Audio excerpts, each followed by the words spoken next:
Cutting the. cost of empowering children. Wow, Tekoa, you're a social worker. So how do I you empower children? oof. I'd like to think that I empower children in the work that I do for them that they can't see. A lot of the kids that I have on my caseload, I get to see them once in a while, but I'm not on the front lines with them anymore. So a lot of the work I do is kind of behind the scenes, and in just empowering them to maybe one day find their own supports in their birth families or forever families. Wow. So you're connecting children without parents with Mhm. a community of families or so Yeah. how exactly does that work? Yeah. So my job specifically, I do adoption. I'm working in adoptions. Just to give you like a little bit of background on myself, if that's okay. Sure. I don't want to jump the gun. Yeah, that would be perfect. Okay, awesome. So I initially started in social work and foster care, and so I don't know. Does Korea have foster care? Foster care, what is that? How is it Yeah. different from orphanage? Okay. So orphanages are I think like where all the kids live together in one place and there are programs like that here in the States, but they're group homes or residential settings. And a lot of times we try not, if a child is taken from their family because of abuse or neglect or, whatever, we try to keep them in a family home instead of in a group home with a bunch of kids. So we're trying, essentially, the idea of foster care is to keep a normalcy Wow. and keep the family if possible. So I guess orphanage is a facility where you put Mhm. many children because of the limited resources or human resources. But foster care, you're pretty much adopting children into a family dynamic, right? Yeah, essentially, yeah. So families that want to be foster parents go through training and programs. Yeah. So Oh, I if see. you want to be a foster parent, you have to go through a specific training and program and get licensed. And they run background checks and all of that. And you have a home study written. And so a social worker goes into your home and makes sure everything is safe physically, and then also they do an extensive interview on you and your family to make sure that this is what you want to do, because essentially you're signing up to bring an individual in your home that a child in your home that's lived a whole other life.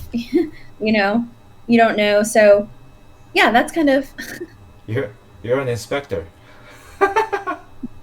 well, I'm not in the inspector, but but there are social workers that are like inspectors. Yeah, I guess. Say, Because I heard good stories and I heard bad stories. So I yeah, think filtering things out and training them is very important. yeah, yeah, for sure. Yeah, the system is broken. That's the thing. So I will be as real as as I can, because social work is a great thing. When I say, when I told you initially, like, I'm a social worker, your response was, oh, that's wonderful, that's great, and I love that. But also, like, it's hard and the system is broken, and a lot of times I'm like, why am I doing this, and it's definitely because it's my passion and I feel like I have a calling for it, and that's the only reason I stay in this. Wow.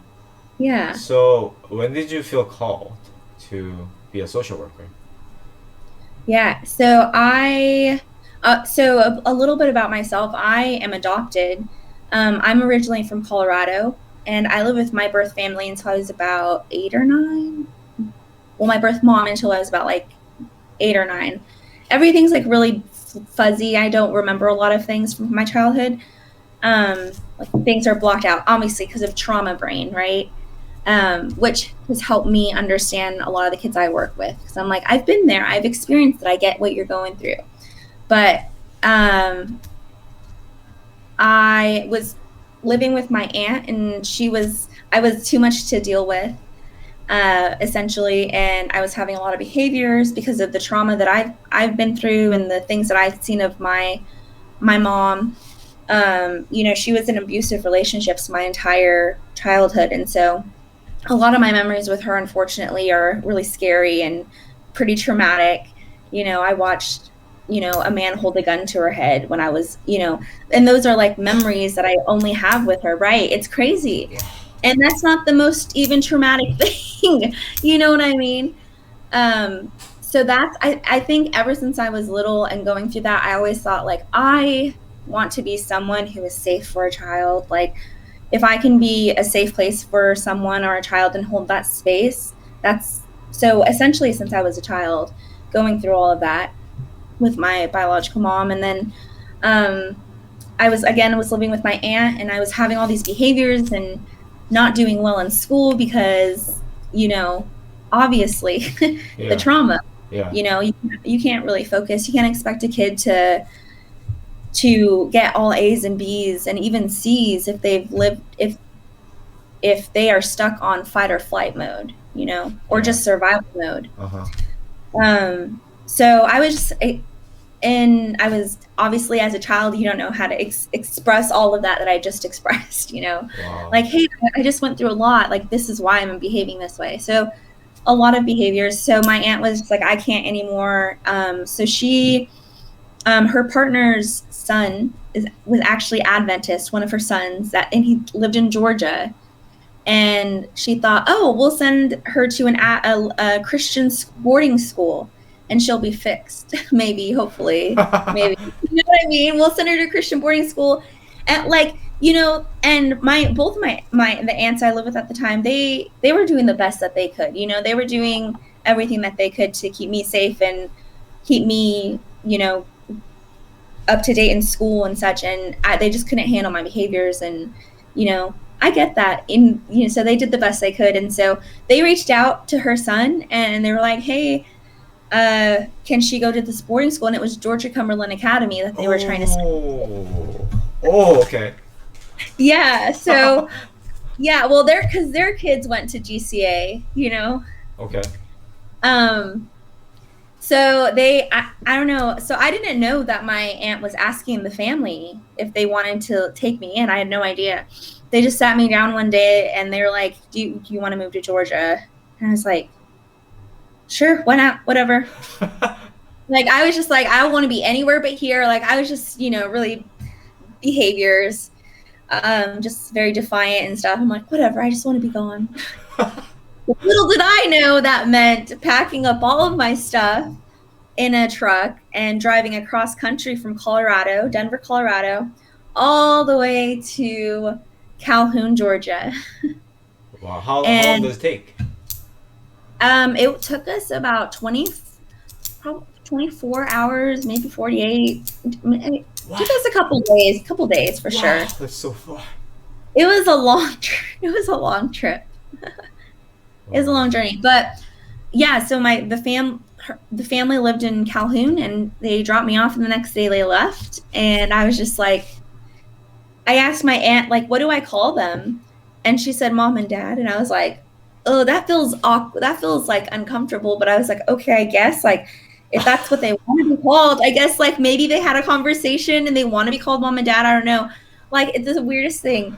So imagine like the culture shock, I wasn't Adventist. I didn't grow up, until that point, I did not grow up Adventist. I was Catholic because I was baptized Catholic. So I guess you would say I was Catholic. Anyway, Wow. So I am in Georgia now, all of a sudden, from inner city kid to there's not a house for a mile and there's cows and livestock. And I'm like, what is this place? And then they're, vegetarian and we go day. And do you have any dress? Do you have a dress for church? I'm like, no, what? What? We go to church on Saturday? What? I thought, doesn't the rest of the world go to church on Sunday? Like, really confused, But yeah, it was a whole experience. It was a whole cultural shock, essentially. So, and Wow. that's another like another reason where my passion comes from is because a lot of times kids get moved in the middle of the night or get moved, and they're like, "Wait, where am I sleeping? Who is this?" Like, and I get that. I get that. Wow. And it's scary, It's scary going into a home that you don't know and but my family the family that I went to, the Penrose family, I got lucky. Like they just decided that I wasn't ever going to leave and they were going to like invest in me and work with me. And I was super behind in school. Like I was having issues reading too. I was going into the seventh grade, I think, when I came to live with them. But I was so behind because of all of the school I missed, or if I was in school, I wasn't paying attention because as a child, if you have all of that stuff happening at home, how can you pay attention to long division? You know what I mean? Wow. Yeah. So that's I don't know, another passion point of mine is a lot of the kids that I work with are, delayed or behind or whatever. And it really only takes one person or one family to say, I'm not going to give up on you. Like, okay, you're having a bad day. You put a hole through my wall. You're getting all F's. Like, that's a response to something more than just you don't want to be here. Anger typically is a secondary response to something more Uh-huh. um, in a lot of our kids. But Wow. I can just keep talking your face off. So Wow.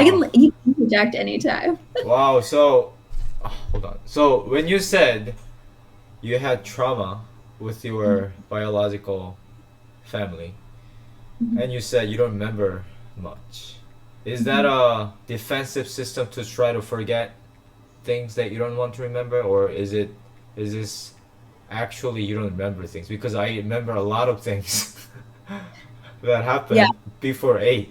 So, Yeah. can you explain to me? Yeah, for sure. So when a person experiences something like very traumatic, an event, or like witnessing a parent being strangled or beat or whatever, like that's traumatic. A child probably shouldn't see something like that at that age. And And that's what and that's what you saw. Something like that. yeah, yeah, like yeah, she, um, by many men, she was abused, and I was present for most of that. Um, Wow, and really? yeah, and so the thing is too, like, so when children go through something like that or something else that they've been through, other traumatic event, our brains develop differently, right? So, having a person that grew up with some of these traumatic events and a person that, not didn't grow up with really any trauma, like pretty even keel life, our brains are just different. Because the chemicals that are released in our brains when those events are happening, the traumatic events of cortisone that's released in our brains, cortisol that's released in our brains puts our bodies in, the defensive fight or flight mode. And so, yeah, our brains are there's a whole study of how trauma affects our brains and how it affects the development of our brains. And if you put a person who has experienced trauma, a picture of their brain up beside someone who hasn't experienced trauma, you'll see that the development is different. I think the trauma that I went through wasn't my mom being beat up by my dad, but Right. I mean, it was just husband and wife, my mom and Yeah. dad fighting and arguing and I mean, my mom was the one that was beating him up, but it wasn't like my mom was Yeah. just smacking him. It was just out of anger and frustration. She was Mm-hmm. beating his back or his Mm-hmm. arms or but it wasn't to the point of abuse Yeah. and I didn't Well, really yeah. yeah. Well, that so to say like to put trauma on a spectrum is really impossible because my trauma to your trauma, we can't compare traumas, um that's still traumatic, that's still a Yeah. traumatic event, you know what I mean? Because That's I felt very I felt scared. I thought I was going to be abandoned or something. Every time they yeah, fought, I felt like the whole world was coming down. But I think your trauma was like beyond I've ever thought about, because I've never heard something like Sure. that. Yeah. And I mean, yeah, so my trauma is, whatever. But I've read other children, the kids I work with, their stories, and I'm just like, I thought what I went through was bad. Like my mind's blown, sometimes I'm just like, I work and I just cry. I sit here and I cry because sometimes I'll get a picture of the kid that I'm working with and I just read their story and I'm just just heartbroken. Like, man, you've lived a whole other life right now. Like, I really want to find this kid a home, like those are the things that drive me. But yeah, trauma is trauma, and if it makes you feel unsafe, it sounds kind of like you felt unsafe. Uh-huh. Yeah, that's a trigger. That could be a trigger. And also, when my father passed away, and she was crying all the time, and every time I saw a family with three of them, were four of them, mom and dad, child, children, or grandparents, or whatever, I was blown away. I felt like that's the Garden of Eden I lost. I will never be able to go back there, kind of trauma. Yeah. Wow, my dad is gone. I mean, I Mm-hmm. believe in heaven, so I believe I will see him one day, but until then, I will be deprived of his presence. So I guess And that, it's a yeah, daily reminder that whatever happened in the past is still lingering. yeah, absolutely. Well, and that's a trauma that you've experienced that I haven't experienced it. And then I actually have four parents that Oh, are alive. You know what I mean? yeah, that's So true. that's something that you've walked a road that I haven't. Wow.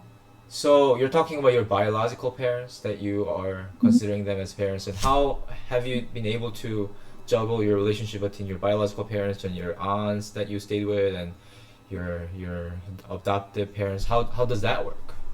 Yeah, I'll tell you. It's it's not too hard. So the thing is, when I was dropped off, or when I was dropped off, essentially, I hadn't had contact with my mom in years. She just like left me with my aunt, and I think there was a period where she came back. Maybe. Oh, so sorry, kind of going back. So trauma affects the brain. So your brain kind of is for it as a defense mechanism blocks certain events or memories because of that. Does that make sense? Yeah, exactly. Yeah. So, sorry, I got distracted. Oh yeah. So transitioning from the trauma uh, that you and I experienced, my question was, how did you, how do you relate to your, how have you related to your biological parents and your aunt that took care of you and your adoptive parents? How does that work? Yes. Thank you. Yes. So Yes. when I was dropped off, I hadn't had contact with my biological mom in several years. And my biological dad I'd never met up Really? until a few years ago. Yeah, I just found him, and that's a whole other story. I have like Wow. seven siblings. There's seven of us, so but so I never had contact with my biological father, so that wasn't a factor. So it was always my mom and my aunts, and my mom had left me, and so it was just my aunts. They dropped me off, so I had phone contact with them, and that kind of just like dwindled, the longer I was there. And there was cards and back and forth every year and such, but I really didn't have to juggle the between all of the families until I got older, really. And my biological mom wanted contact with me again, and that's something and honestly, I'll tell you, I still struggle with. I don't have like phone calls like this with her. You know what I mean? Yeah, yeah. My boundaries are I have very strong boundaries around my communication with her because she is a trigger for me, unfortunately. And I love her, and she's my mom. She's my birth mom. And the older I get and the more I can process, I realize that she has trauma too. Like she was 19 when she had me. Wow. I can't imagine being that. I think I'm like, I can't imagine being 19 years old and having a child. What was I doing when I was 19 years old? Wow. Like I at 19, I was in a place, thankfully, that I got to go. out of the country and be a student missionary for a year. I didn't have to think about taking care of another person. You know what I Uh-huh. mean? Uh-huh. So I also realized that she has trauma that, and mental health and, all of that stuff is real for her too. So I have contact with her sporadically and we'll talk every now and then, but um, yeah, mainly just with my adoptive family, my mom and my dad. And when I refer to my birth mom, I'll say birth mom. I usually say mom and dad, like just for my adoptive parents because they're mom and dad. I see. Yeah. So what about the aunt that took care of you? Yeah. So my biological mom now lives with her. She Oh, didn't. Yeah. So it's been years. She now lives with her, and so I'll talk to her every now and then. But we've also haven't gotten to talk a lot really since I moved. I've been to Colorado a couple times, and I went to visit them. I see. But my time is very like short. Like I'll spend like maybe 3 to 4 hours with them or something, and then I'll go. Oh, I see. So you felt safer as you moved from one place to another, to your aunt and to your adopted parents' place, to your like. Yeah. Did you sense the transition happening? Honestly, I think I just like I shut down emotionally as a child because I mean just that was a lot, right? That happened. And now I'm living with a family that doesn't even look like me even. Like they're Caucasian and they live in the country and they're vegetarian and you know, um so yeah,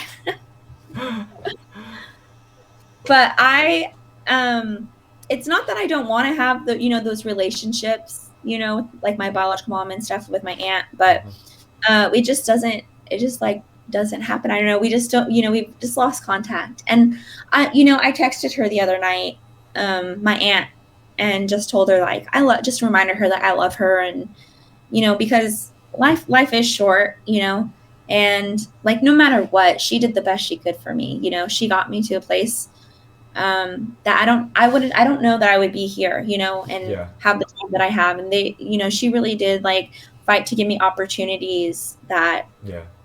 have brought me here today. So I'm very thankful for her. And for so my grandma Bonnie, she's my grandma Bonnie now. But so my Nina is my aunt, and Bonnie is her partner, was her partner.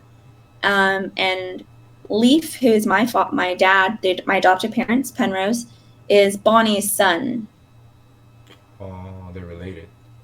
They're related, yeah. So that's the connection. That's how I am connected to them, kind of. So we're not related, but we're connected I see. through Wow. yeah.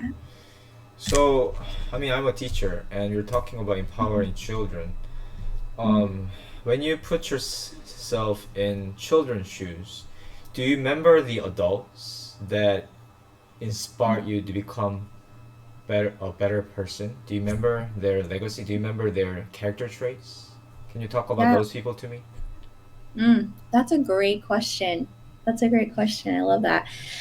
Yeah. So, like I said, as a child, I always knew that I wanted to do something to help kids. I always said I wanted to be a child advocate lawyer. Um, but I was like, no, that's not the route for me. Um, and I remembered I actually did have a social worker when I was in Colorado, and when everything was going on with my mom and my aunts and all of that. Um, and so I had a social worker, and I remember feeling like the most safe with her. And whenever I would talk to her, I'd ask her, please don't lie to me. Like everybody in my life kind of, as a child, they want to protect you, so they don't tell you everything, all the full truths, or because it's not age appropriate or whatever. But at that time, I'm like, I've seen a lot. Just tell me what's going on. So she was one of the main people that I felt safe with, and I thought, if she was one of the people that I thought I want to be a social worker because of her. Wow. And she just had a calming presence about her. And I just knew that if she was around, like it was going to be okay. Like I was going to be safe. Wow. Um, and so that's something that I think continuously strive for, is a calm presence around Wow. children that, you know, have experienced trauma. And also, she was just able to connect with me and talk, talk real with me. And so that's something that I pride myself in. And whenever I, was working on the foster care side and working more one on one with children, especially the teenagers, I, go in and say, look, like, this sucks. You're not in, you're in foster care. You're not with your parents. Like, I get that. You don't want to be here. That it stinks. Like, your parents messed up. It stinks, whatever. The thing is, they can get back on track. We can get you back home. And, but just understanding, where they're coming from. Like, they're in a new home. They don't know, what do you call these people? I was told to call them mom and dad. Like, but you don't tell every child that. And also my adoptive mom and I talked about that a lot later, about me calling them mom and dad right away. And she was like, I thought that was so weird. And I said, yeah, it felt really weird, but that's what I was told to call you guys. So my one of my social workers is one of the people. And another one is actually my adopted mom. Sorry, I need a drink of water. Sure, My sure, sure, throat. sure. Let me talk a little bit. You know, when I married my wife is a Chinese American, and my father-in-law said, "You can call me Appa." That in Korean. I'm just like, Appa. He's You're dead. like, He's dead. I can't call you Appa all of a sudden just because I married this woman who is your daughter. So I don't know if I can still do it. You know what I mean? I can call him dad, maybe, but I don't really call him. I guess I call mom a little bit, mother-in-law, but dad. yeah, I it feels feel weird. weirded out. So I can't even imagine to call somebody all of a sudden mom and dad. Mm-hmm. Yeah, it was weird. It was wild. Wow. So one of the people I was saying is my mom that ended up adopting me. And her name is Shaloy. And I'd actually met the family years ago at a family reunion that my Aunt Bonnie had put together. So I'd seen them one time. I don't know that I'd interacted with them very much. I think I said hello to them maybe the entire week. And then all of a sudden I was living with them. But I remember something happened during the family reunion and I got in trouble and my aunt sent me to bed early.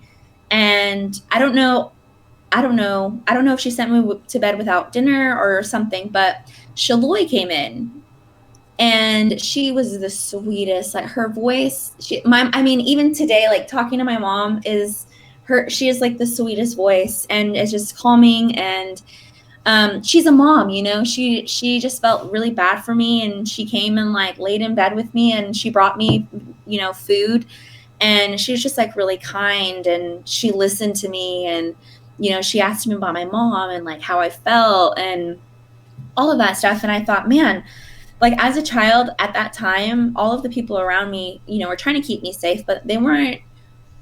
I think I was being sent to therapists that I wasn't connecting with, and I'm just like, how do I process all of this? How do I, as a child, how do you say all of that? But she was just able to, like, that was the first time I was able to really talk to anybody and feel good, aside from my social worker, and I really, in that moment, I thought, I wish this lady was my mom. Like, God, please make this lady my mom. And fast forward years later, I'm being dropped off on her doorstep. And, when I'm 17, there's, can we adopt you? And then she's my mom. And then I'm like, wait, and I think back to that, and I'm like, wow, like, thank you, God. Wow, that's amazing. Yeah. Yeah. I really feel like, I am where I'm supposed to be. Wow. So how old are you when you met the social worker and when you had that first encounter with your mom, and then Yeah. when you got adopted actually? Okay, so I was probably around 10 or 11, maybe even 12, as with the social worker. When I met Shaloy, I was probably a lot younger, like nine, maybe 9 or 10, I don't know. And then I got dropped off on her doorstep when I was 12, almost 13. Wow. I And see. then they adopted me when I was 17, like Wow. officially. Yeah. Wow. And you said you didn't feel safe, or you've never talked to somebody like you talked to her up to that point, Mm-hmm. and Yeah. felt understood. Hmm. Yeah, and so the thing is too, she's a hospice nurse. She was a hospice nurse for Oh, okay. many years.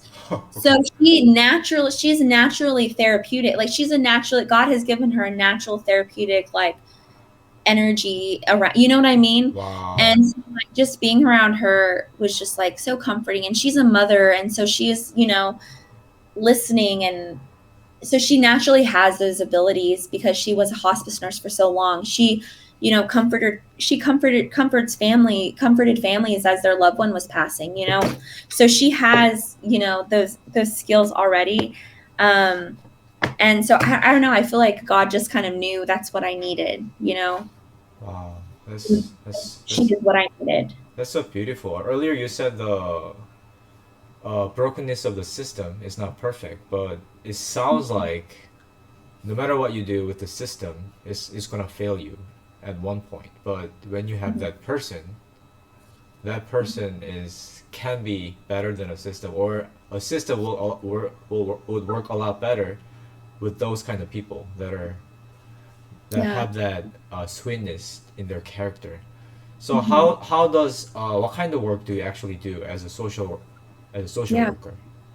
So my job specifically, I work for a nonprofit called Harmony Family Center. And my job is called I'm a focus case coordinator. So focus stands for finding our children unconditional supports. And so my job is to I work with all of the kids who are called in full guardianship. So they don't the parental rights of the children have all been terminated, and we're looking for adoptive families for them. So I partner with the department, and I'm basically on the child's team, and I am helping recruit for them. So trying to find families for them. So sharing things the things I share on Facebook a lot of times are like children's profiles. Those are children that need to be adopted. Those are children that I'm trying to find homes for across Tennessee. So if you're watching this or listening to this and you see me share, you all should share them, because you never know who might be, thinking about adopting, and they come across your Facebook post and think like, oh, you know. Um, anyway, sorry. Yes, I go down a lot of rabbit holes. I have a friend who is a Yes. single and who wants to just adopt when he gets married instead of having any biological children, because he thinks there are children that are waiting for the parents to come and they don't have them. So, but I think finding that kind of spouse that is as committed as he is, and also having the right mindset or right attitude, have the right skill set, all the resources available, is very crucial. So, what are the qualifications? What are the things that you think that these hope to be adopted parents need to have, unless they want to feel overwhelmed later on and want to drop it along the way? Mm-hmm. Um, I think that if somebody's thinking about adopting, that's wonderful. That's great. I think a lot of times people think of adoption and think wonderful and great things. Yeah. Um, and it is, but it's also hard. And so coming into it knowing that this is going to be a process, it's going to be a journey. You matched with a kid that has experienced a lot of trauma, or they've experienced a whole their life. Just remember that they've lived a whole their life before they've gotten to you. And so being patient and putting yourself kind of in their shoes, in their mindset of, okay, how would I feel if I, you know, got dropped off here, or, because a lot of times they do, before our kids meet the families, we've read them the full history. So they know the trauma that the kid's been through. So just remembering that. A lot of times I think, um, if they get a child and they, are having difficulties with behavior or something because the child's regressing, it's easy to give up and just be like, oh, this is not for me, maybe this, but don't give up. If you decide that you're going to adopt, be in it for the long haul. Don't, unfortunately, I have a lot of kids on my caseload that have been adopted before and given back. And so now I'm looking for, new families for them. So the number one thing I would say is, if you do want to adopt, be ready for probably the journey of your life, because it's going to change. It's going to change a lot of things. And you just really have to be committed to, if you're taking on a child's life, be committed. That's the only way I was successful, is because, a family was committed to me. Mm. So you talked a lot about your mom. So did you also uh, uh, feel very comfortable with your dad also? Yes. Yeah. Um, he's very just extroverted and warm and welcoming too. But yeah, I did feel very comfortable. Um, I don't know. So when I came to live with them, it was weird because I didn't know what a family functioned like. Yeah. Yeah. Like, what does family function like? What do kids do all day? Like, as a child, I would just run, like, I was just out in the neighborhood all day until it was time to come in. But now I live in the country and there's no other children, and their kids are in, um, like high school and college. He was very, both of them, both my parents were very mindful to be interested in things that I was interested in. Wow. And so I really liked basketball. So I played basketball. My siblings, that they're biological children, they're not athletic. They're not athletic at all. So they didn't grow up Ah. doing that. They're more outdoorsy and riding bikes. And I'm just like, I don't want to walk in the forest for hours. Like, is there chocolate on the other end? Like, why are we walking in the woods? That's just not my thing. But sports was my thing. And so they would show up to my games, and they would, my dad, I'm sure researched the rules of basketball so he could talk to me. You know what I mean? So he Wow. was very, yeah, both of them were very present and made a very strong effort to have time with me. Like he and I remember when I first moved there, he made a point to take time off work, and we came to Chattanooga. We lived in Calhoun, but we came to Chattanooga and went to like the children's museum. And it was just like something really cool. I really didn't have a childhood until that point. I'm like, this is so cool. Like, so they're amazing. They're amazing. Both of them. Wow, They're a great team. it's so beautiful. I mean, I guess it's been a while since I talked about my dad passing away and my Mhm. trauma Yeah. to someone that can really understand. And it's kind Yeah. of weird for me to say this, but my father is not around anymore. My mom didn't remarry, and it Mhm. sounds like you're in better shoes than I am, because I did have biological parents all along until he had to die at one Mhm. point, which he couldn't reverse. It was death coming, cancer coming. Yeah. But how committed family can step in and fill that gap, and then Mhm. it actually worked, and it's working. Yeah. So it sounds very encouraging and very comforting to know that things can change if somebody can Yeah. step in and do something about it. And Mhm. what was do you know the rationale or the motivation behind the adoption they decided to do? Was it something they were asked to do? Was it something they were triggered by their brief encounter with you? How did Mhm. that work? So they didn't officially adopt me until I was 17, but I don't even know if the state of Colorado knew that I was moved out of the state. Like, honestly, I don't know how all that worked, but I yeah, I wasn't adopted. So when I moved to them when I was 12, almost 13, I was just there living with them. They didn't have I don't think they had any. I think my aunts had the legal guardianship papers over me, and that transferred to them somehow. I'm not sure. I don't know how all of that worked. I just knew I was there, and then I just lived there. And then and then when I was 16, almost 17, they sat me down and they were like, you are a part of our family. We can't imagine, our family any other way, like without you. And Wow. we asked if they'd like to give me their last name, and they asked if they could like officially adopt me and change my last name to Penrose. And I was like, yes, please. Wow, that's beautiful. Yeah. So, was it easy for you to get along with your new siblings? Yeah. So when I first moved there, my brother, he is much older than me, and so he was in at Avondale in at college, like Australia, right? in Australia. Yeah. Yeah. Okay. So he wasn't even in the country when I came to live with him. And then my Okay. sister, she was a junior in high school, so at GCA. So and I was in going into seventh grade, so I didn't have much in common with Okay. real with her. So but she was just like she was just always very very sweet to me, very nice to me, and if I needed help with some homework or anything.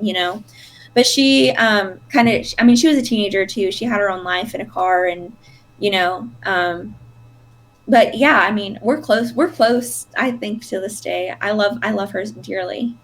Wow, that's But really.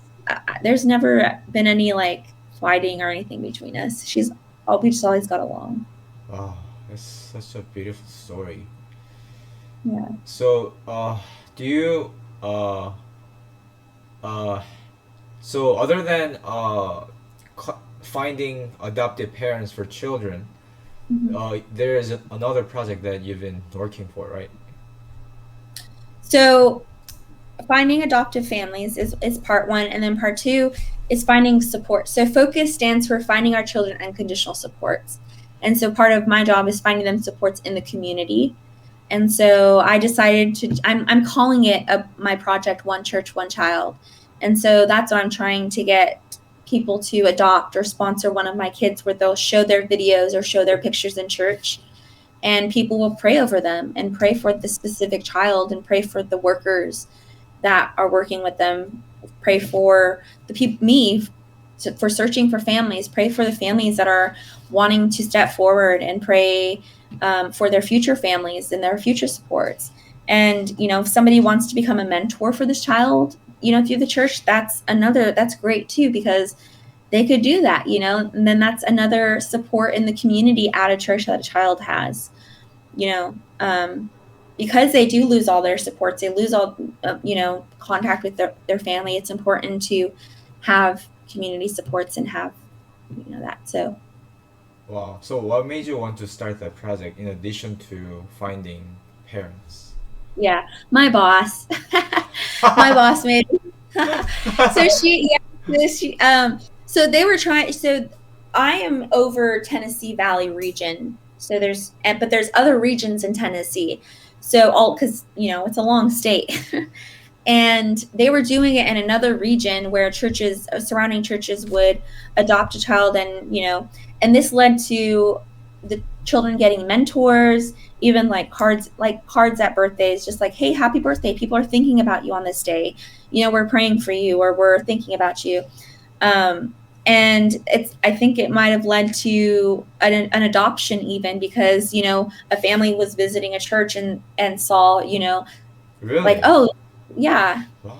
um, saw that this child was being recruited for something, and they're like, well, we wanted to adopt, and what does that look like? And so we have some families that like can open specifically for specific children. So if they find someone that through the church project that I'm doing, or say I share something, and then you share it, and there's a family that that I don't know that wants to adopt, like that could be the connection.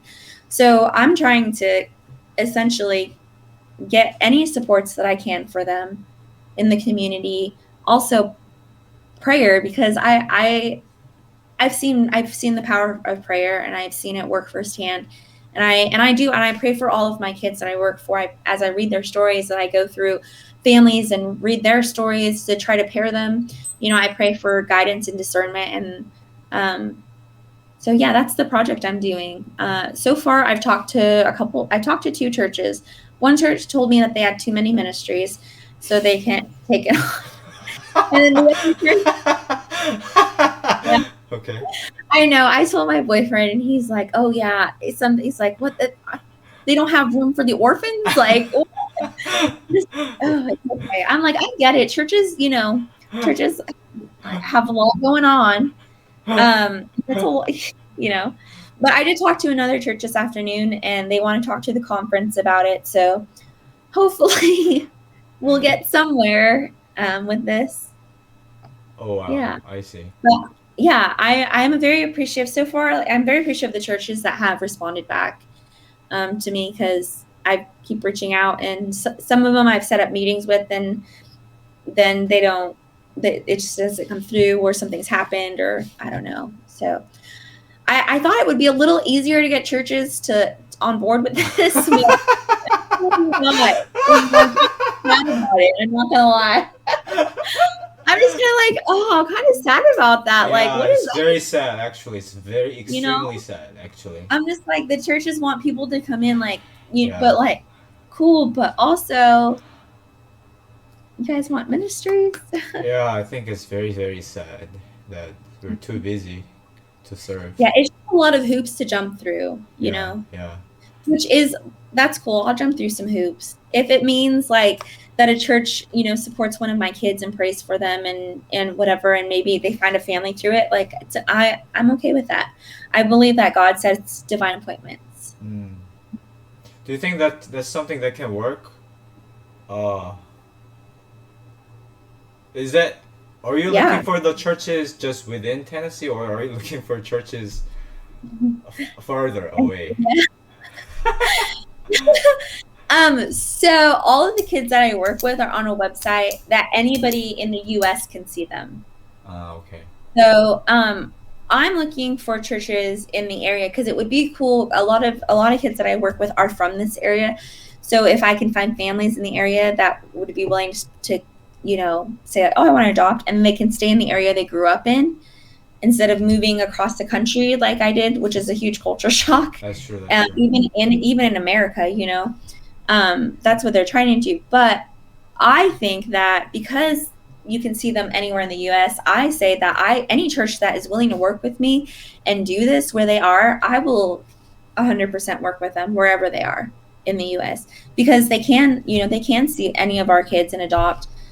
So even if Tennessee doesn't want to work with me, if there's people that, in Arizona or Washington or wherever, churches that want to, do this, I will do it with them. Because who knows where their people's forever families are, right? It can be anywhere. Oh, Mine happened to be in Georgia and I lived in Colorado. yeah, I was thinking about my church over here. I mean, I go to an international church where they speak just English, but I don't Yeah. know how that can work. Mhm.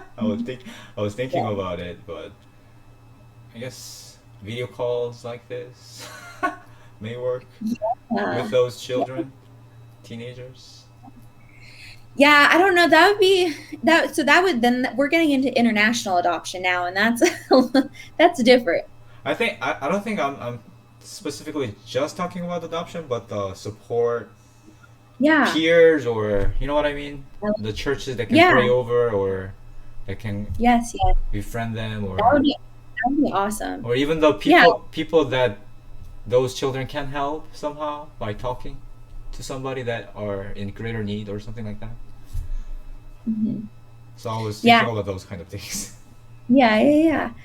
That's awesome. So I think if a church member whatever wanted to step forward and like have contact with the children, we'd have to do like background checks and all of that stuff. I see. But yes to the churches just like praying for kids and praying for workers and praying for forever families, like and even sending cards too. That's really awesome. Sure.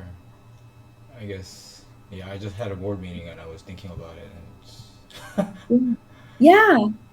because I connected my church members with the single parents' children so they can teach English, and it went by a little bit, and I don't even know what happened at this point, but I think continuing to do it is the real test. Yeah.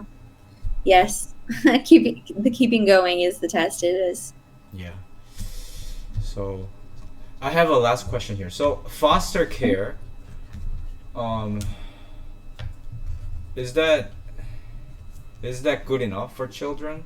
Do you hear many good stories about foster parents?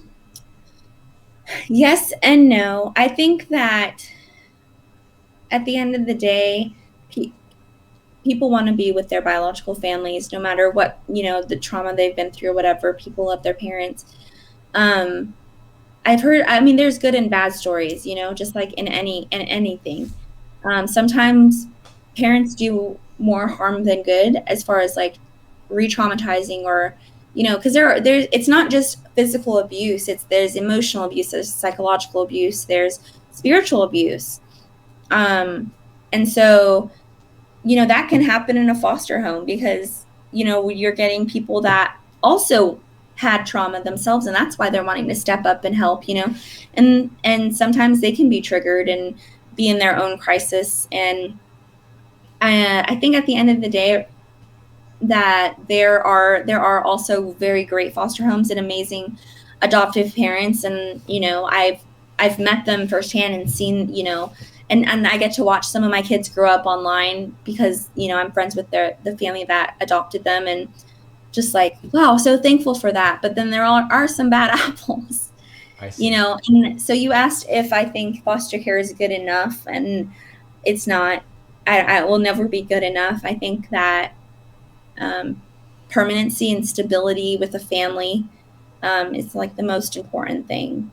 So foster care is just like in between homes, So right? they don't call them mom and dad or anything. So it just like depends how long they've been there, if they're comfortable, what their relationship's like.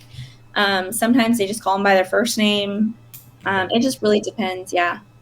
Or Miss So and So, or Mister Blah blah blah. I see. Wow. Yeah, Thank it you. just really. Thank you so much for answering all my questions. Actually, I've been trying to hold up tears because Oh, not because of anything, but because of my own experience of being uh, lonely without my mhm, dad mhm. and seeing how things are happening in such a beautiful way. Mhm. Really warmed up my heart, and it's Yeah, good that it's working in your life and potentially in good. other people's lives through your work. Yeah, I hope so too. And I'll say this too, just like because I'm being very honest. Like, I struggle with mental health because of all the things that I've been through too. And some of the things that I read are triggering for me. And I still have really bad days and really good days. And it's a struggle. Like, I struggle with depression and anxiety, and those are all real things that everybody struggles with. Um, but I feel very blessed to be where I am. And I just think every day, like, man, thank you for God, literally thank you for the air I'm breathing, and I'm able to walk, especially with the pandemic and seeing a lot of, close friends and family go through things and not being able to walk again, just being very thankful for that. And um, I'm glad that it's encouraging to you. But feel free to call me anytime if you want to talk. I'm Sure, here. sure. I'm a good listener. Actually, It's good to I process and it's good to cry sometimes. I remember exactly what I thought about you when I was in that canvassing program Yeah. 10 years ago. I mean, because I remember you telling me about being adopted, but I wasn't sure because it's been 10 years. Yeah. But when you posted that, sounds like something that she said. Yeah. And but you looked very happy, possessed, Yeah. and calm. So I was thinking, wow, she is something else. She had this baggage, but it's Yeah. not affecting her in such a major way that Mhm. it's just she's an overcomer. So that already right there really gave me source of comfort just right there. Mhm. And you're still living that life of hope, and I'm also Yeah. fighting the same battle every single day. But actually when I teach my students, wow, happiest thing I can possibly do. I'm so thankful Yeah. that I have young minds to reach, Yeah. and they're really changing me. So I'm very thankful for all those children and even adults that I can teach. And I'm expecting a daughter to be born next month. Yeah. Congratulations! Yes.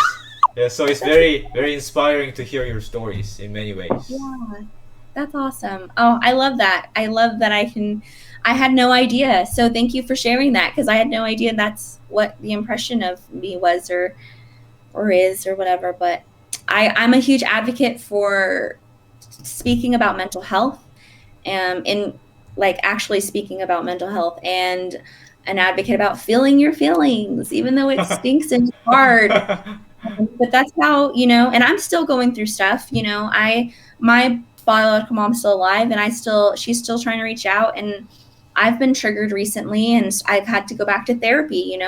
But that's okay, because we're here and we're getting to do, like you said, you're getting to, mold young minds. And I'm Yeah. getting to, sit with kids in probably like the hardest time in their life and hold space for them.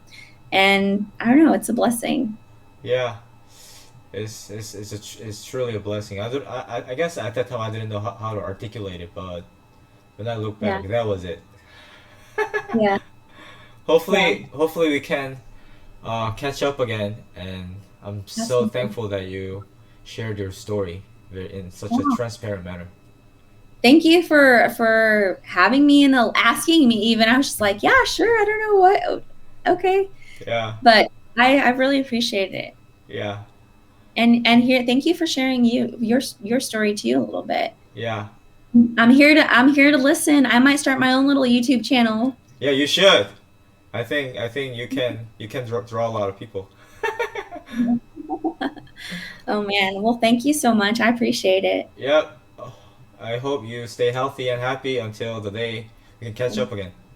Yes, same to you, my friend. Yeah. Same to you. And that little baby, congratulations. You're able to see her picture. Yes, I will. I'll be on the lookout for pictures. So happy for you guys. Yeah, That's incredible. Wow. yeah. Bye, Well, Tekoa. bye. Have a We'll good see you night. later. Have a good night.